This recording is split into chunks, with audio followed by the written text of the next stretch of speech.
हैदराबाद के Shahbaz 6 murder case में एक बड़ी अपडेट सामने आई है। इस केस के मेन एक्यूज्ड राजकुमार की लाश रंगारेड्डी जिला के कुतुर मंडल के पंजराला गांव के पास मिली।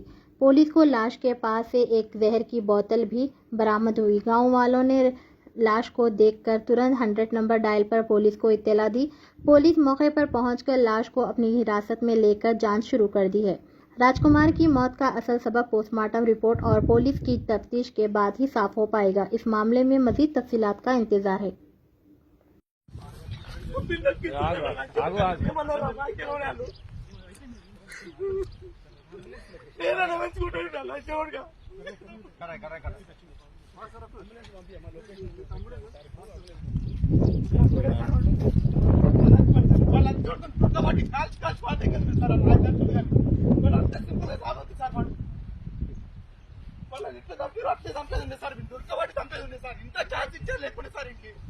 ప్రశాంతంగా చచ్చిపోయింది సార్.